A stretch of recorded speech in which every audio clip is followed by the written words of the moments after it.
I had the privilege of growing up in a beautiful island called Jamaica. Came into this world under some very tough circumstances. I was not able to get the full story. I talk to different people and I hear different stories. But somewhere around 9 months of age, my mother decided to throw me away. From the way I can piece it together, apparently, the morning I was to be thrown into the river, got up early and somebody came and saw her and said, "What a nice baby, I didn't know you had a baby." And so that didn't work because somebody got her up early in the morning and saw her with this baby. The next try was to just leave me at the Spanish Town Hospital. Hopefully somebody would pick me up. The same thing happened. Somebody came over and said, "Oh, where you going so early with the baby?" So she had to turn back. Somehow, I was left at my grandmother's doorstep. The way I heard the story, I was in a basket. Because just carrying the baby, too many people could see what she was carrying. So it was placed in a basket, and with that basket, I was left on my grandmother's doorstep. I stepped out, my grandmother stepped out in the morning, not expecting anything to be there. It's one of those wooden steps that, there's a step down from the floor to the first step. And apparently when she stepped out at that moment, when the foot was airborne, that I cried out. And the sound attracted her eyes down and she saw this baby. She took up the baby. She looked in my face. Her son's name is Carlton. And she said, "This must be Carlton's child." Took the baby inside. Friends, that was the most tremendous thing that ever happened to me. This little grandmother had two passions. A passion for Christ and a passion for education.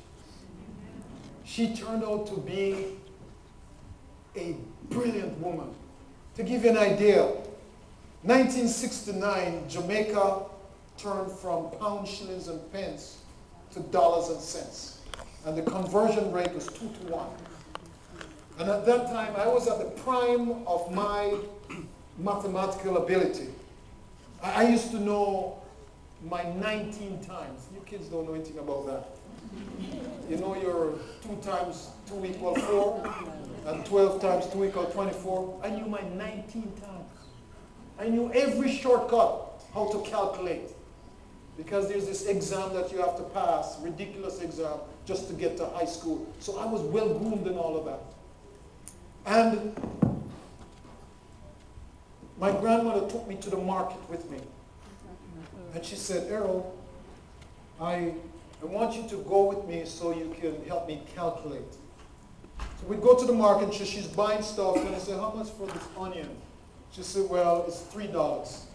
And I would tell her, "Mama, it's 1 pound and a half, and 10 shillings. So I would convert it from dollars and cents back for her. And she decided to buy this, I don't remember what it was she was buying, but the lady looked at her. After we did this for a while, I'd do all the calculations for her. This lady said to her, I said, "How much for this?" And she said, $74. And before I could start my calculation, she turned to the woman and said, "You're a thief!" And she told the woman the value in pounds before I could make the translation. And I said, "Wow, this woman is bright." Friends, she took me home. And where I grew up, at one part, about a block away, it's more like about 2 blocks away, was what is called in Jamaica dance hall. And we were equidistant, we were in the middle of both dance halls. There's one dance hall here and another dance hall over there. And we were right in the middle. I don't know how you translate dance hall. Dance hall is a place where people go to dance. And they dance all night. Okay? All right. So they would bring 2 trucks to bring the speakers to this dance hall. They would have to transport the speakers, the equipment, in 2 trucks. My grandmother would have worship morning and evening. And Friday evening, every Friday evening, they would have a dance. And we'd have to finish worship by 6 p.m. Because if you don't finish worship by 6 p.m., you will not be able to hear yourself sing in worship. It is that loud, 2 blocks away from this dance hall. And so every Friday evening, we would have worship. Morning and evening, I would have worship. And then the music would play. Now this rock music is a music in Jamaica called reggae. It is the censored reggae and the uncensored reggae in this dance hall. And this little baby boy grew up listening to that day and night, all my life. And on the other hand, my grandmother would take me to the Seventh-day Adventist church. We lived 3 miles from church. And I would go to church Sabbath morning, Sabbath afternoon, Sunday night, Wednesday night, Friday night, and Sabbath morning again. And so I did this all my life. So these 2 heavy influences governed my life. And just around 17 years of age, I'd already listed and started engineering school. In high school, you could, if you were bright, you could challenge the entrance exam to this engineering school. So from sophomore year, I challenged this exam. 2 weeks after I sent in the application and did the exam, I got an acceptance. So as soon as I left high school, I started engineering. My father was an engineer, and so I wanted a chance to be with my father, because I didn't grow up with him. But he was brilliant, he was an engineer, and I wanted to join him. And my chance of being with my father was to be an engineer.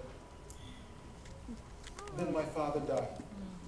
This afternoon, if you come back, what time are we starting this afternoon? Huh? What time? 6:30. No, it can't be 6:30. It's got to be earlier. 6 o'clock. What if we start at 5 o'clock this evening? 5 o'clock this evening, I'll tell you more about that story. But my father died, and I switched from engineering to medicine, went to the University of West Indies, and started the road towards pre-med. And when I got there, friends, the side of me with the reggae music took over. I discovered something called women. Have you ever heard of them? Never seen so many beautiful women in my entire life. And they all say, come. And reggae music. So I was at every party on the university campus. And when there weren't enough parties on the university campus, we would go find them. God has been to me miracles after miracles after miracles for years. But somehow, the rock music took over. To the point where I stopped going to classes. I would just live for reggae music.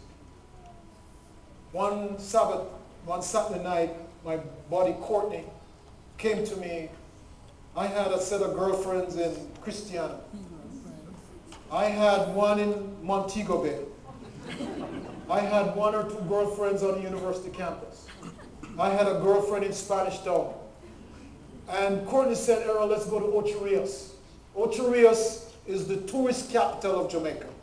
If you have not been to Jamaica, I really encourage you to go to Ocho Rios.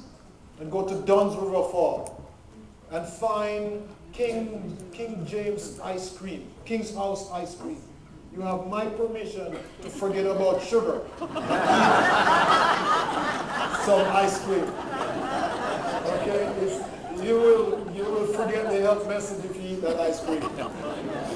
But we went to Ocherius Sabbath night. We drove in. We had two girlfriends there. Courtney had a girlfriend by the name of Colleen. My girlfriend's name was Marlene. I had not seen Marlene all year. We drove up and Marlene was home. We knocked the door and Marlene said, "We're going to a club tonight." And we went to a club in Ocherius called Footprints. Anybody has ever been to that club? Footprints in Ocherius. We arrived there at about 11 o'clock tonight. When we walked in, there were a few Jamaicans on this side sitting down. And there were some white tourists on the other side. And the DJ was playing his music. Courtney walked in and Courtney said to me, "Errol, I'm going to the bathroom. Go to that idiot and tell him what to play." I went over to the DJ and I said to him, "I want you to play this." And I lined out 20 songs that I wanted him to play. I don't remember all of them. The only one I can remember is one, "Fly, Robin, Fly." You remember that song? That's the only one I can remember. And there's a Jamaican one called "Oh Carolina, Chihuahua." That's the only two I can remember. But I gave him all the songs to play. Then we went on the floor. Within an hour, the place was packed. In this little dance floor where nobody was dancing, I couldn't dance. I just had to move like this because the place was packed. At about 1 o'clock, I decided to go out and change my shirt because usually you're dancing for 2 hours, you're going to be sweating. And now the soft music was going to start. So you don't want to have a girl here with all this sweat. So I usually carry a change of shirt. You know, I was a veteran at this thing now. I carried a change of shirt and a towel. So I went outside. On my way out, the owner of the club came to me and he said, "Where are you going?" I said, "Well, I'm just going outside." He said, No. "Where are you going? You can't leave." He said, "What do you mean I can't leave? This is Jamaica. It's a free country." She said, No. Since you came, I have sold more liquor than I sold the whole week. You can't leave. And I said, "Man, I'm just going outside to change my shirt." I said, "Okay, you can go. But when you come back, you can get all the liquor you want, free of cost." I went outside, opened the door. I hadn't opened the door yet. As I was walking towards the car, the whole place was silent. There's nobody because everybody was inside the club. And as I walked, I heard a voice, "Errol." So I looked around. I figured Marlene followed me out. I was wondering where I went. So I didn't see anybody. So I went ahead, opened the car door, and I heard a voice the second time. "Errol."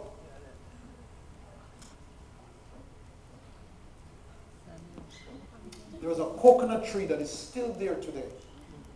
I looked up in the coconut tree. I didn't see anybody. Then the voice started speaking. "Errol, I've been with you for so many years. I've protected you, even when you couldn't protect yourself.